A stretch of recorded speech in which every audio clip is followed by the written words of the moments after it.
Algae is one of the biggest problems in the aquarium hobby. There's all kinds of algae. We're going to kind of talk about each one of them a little bit, how to fix it, and really, we're going to talk about if it's even a problem at all. I guess we'll probably start out just talking about green hair algae in your freshwater aquarium. If y'all are interested in this, follow me on over to school. There'll be a longer video. I do appreciate it.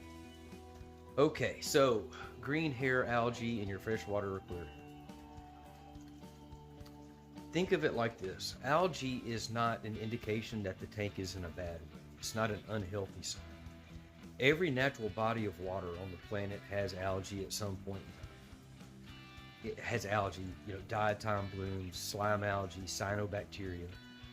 All of these things are part of ecosystems and they're all required to get the nutrients out of the water column.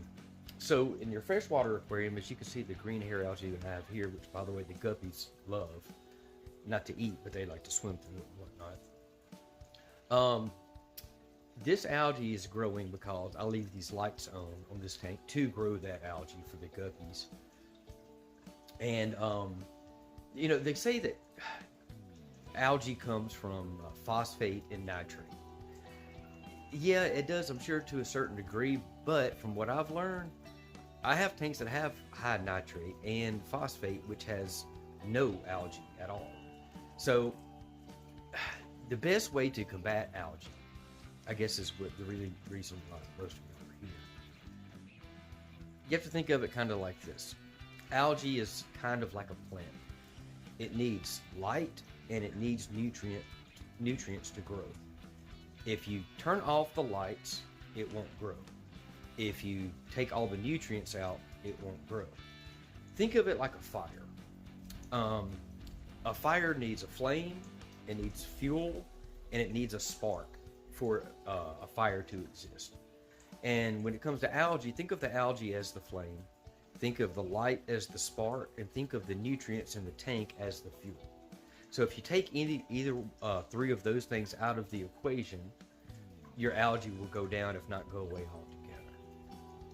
Although, like I said, I do have tanks that has higher nitrate and phosphate and has no algae at all. So the claims that if you have high nitrate or high phosphate, you will have algae problems, I don't agree with that, because I've been doing this for a while and I have seen the exact opposite of that. And also, you have your green hair algae, your blackbeard algae, which means some Siamese algae eaters or flying foxes will take care of that. Then you also have some of the calcareous type algae. It's going to be green, brown, black. It feels kind of like a sandpaper on the back of the tank. You scrape that off. The biggest export of algae is going to be, you got to do it digitally with your digits. Manual removal is always a great thing. They do have animals that do help. Nerite snails, ram's horn snails, bladder snails, those actually are great algae eaters. A mono shrimp are great algae eaters in your freshwater tank. And now in your saltwater tank, there's different options. A lot of people get cyanobacteria and different algae mixed up and diatoms. Really, the fix is almost really similar for all of them. But in saltwater, your nerite snails, your blue leg hermit crabs.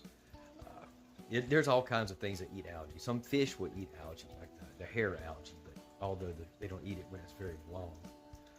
But at any rate, I think I've gone on long enough about this. If y'all have any questions or want any more information, drop a comment down below or send me an email. And thank y'all for checking it out.